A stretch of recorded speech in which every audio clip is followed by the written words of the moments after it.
Welcome to LTS, where we have conversations on disability and inclusion.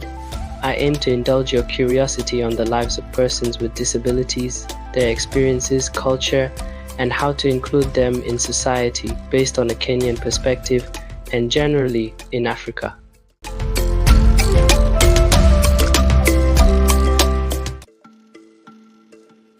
Welcome to today's episode, where we'll be exploring a critical issue that affects millions across the African continent: the challenges faced by persons with disabilities in accessing employment. Imagine a world where up to 80% of individuals with disabilities are either underemployed or completely without work. Unfortunately, this is not a hypothetical scenario but a stark reality in many African countries. This staggering statistic highlights the systemic barriers and multifaceted challenges that persons with disabilities encounter daily. So, what contributes to such a high rate of unemployment among this group? The answer isn't simple, as multiple intertwined factors create a complex web of obstacles. Let's unpack some of these key issues. Firstly, physical inaccessibility remains a significant hurdle. Many buildings, transportation systems, and public spaces are not designed with accessibility in mind. Without ramps, elevators, or appropriate signage, the very act of reaching a workplace can be an insurmountable challenge. This lack of infrastructure not only limits mobility but also sends a message of exclusion. Secondly, discriminatory practices and societal attitudes play a profound role. There's a pervasive stigma attached to disability in some communities, often rooted in misconceptions or cultural beliefs. Employers may harbor doubts about the capabilities of persons with disabilities, leading to biased hiring practices.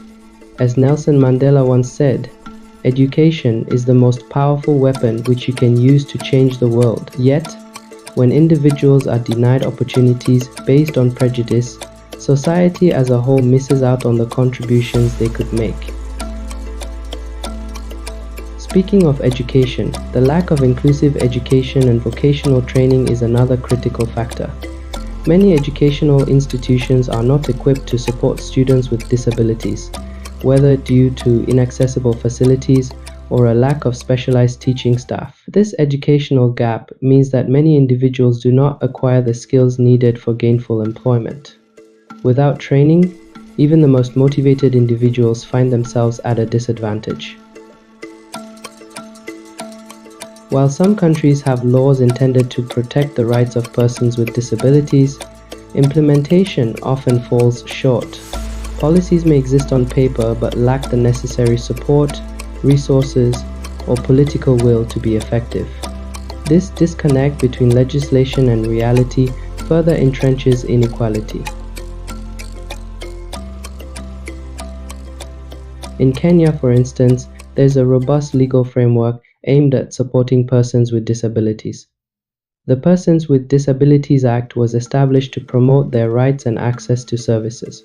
However, despite these legal protections, implementation remains a significant challenge. This gap between policy and practice leaves many without the support they need. Moving to Nigeria, we see a similar pattern.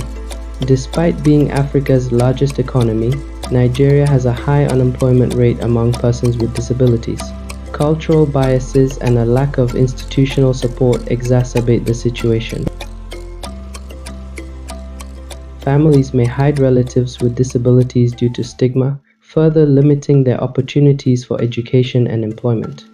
The Disability Rights Advocacy Center in Nigeria has highlighted how societal attitudes often marginalize these individuals. Uganda presents another example. The country has ratified the United Nations Convention on the Rights of Persons with Disabilities, committing to uphold the rights enshrined within it. However, actual implementation is fraught with difficulties. Limited resources, inadequate infrastructure, and insufficient training for educators mean that many of the convention's goals remain unattained. As a result, persons with disabilities continue to face significant barriers. In South Sudan, the situation is even more dire. Ongoing conflict and instability have devastated the nation's infrastructure and social services. For persons with disabilities, this environment poses extreme hardships. Accessing basic needs like healthcare and education is challenging, let alone securing employment. The International Committee of the Red Cross has reported that conflict disproportionately affects individuals with disabilities, compounding their vulnerability.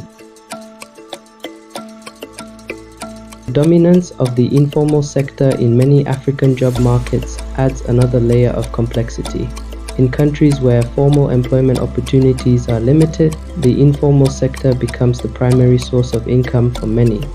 However, this sector is largely unregulated and lacks social security protection.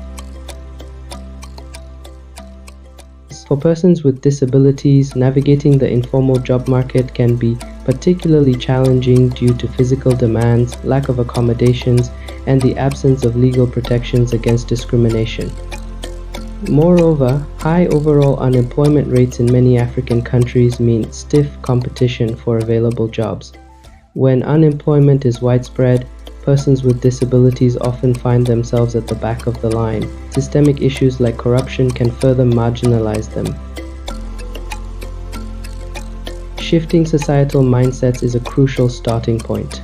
Public awareness campaigns can play a significant role in changing perceptions about disability. By highlighting the abilities and contributions of persons with disabilities, societies can begin to break down stigma and discrimination. As Mahatma Gandhi famously said, a nation's greatness is measured by how it treats its weakest members. Strengthening legislation and ensuring its enforcement is equally important. Governments need to not only pass laws that protect the rights of persons with disabilities, but also allocate resources to enforce these laws effectively. Promoting inclusive employment practices among employers is another key strategy. This can involve providing incentives for companies that hire persons with disabilities, offering support for workplace accommodations, and showcasing successful examples of inclusive businesses. The International Labour Organization has advocated for the inclusion of persons with disabilities in the workforce, emphasizing that diversity drives innovation and productivity. Improving accessible infrastructure benefits everyone, not just those with disabilities. Universal design principles, which advocate for spaces that are accessible to all people regardless of age or ability, can guide the development of public spaces, transportation, and buildings. Consistent data collection is also vital. Without accurate data on the number of persons with disabilities and the specific challenges they face, it's difficult to design effective policies and programs. Governments and organizations need to prioritize data gathering to inform decision-making and track progress over time. Finally, collaboration between stakeholders, including governments, non-governmental organizations, the private sector, and persons with disabilities themselves, is essential. By working together, these groups can pool resources, share expertise, and develop comprehensive strategies that address the root causes of unemployment among persons with disabilities. These efforts align with the Sustainable Development Goals established by the United Nations, particularly the principle of "Leave no one behind."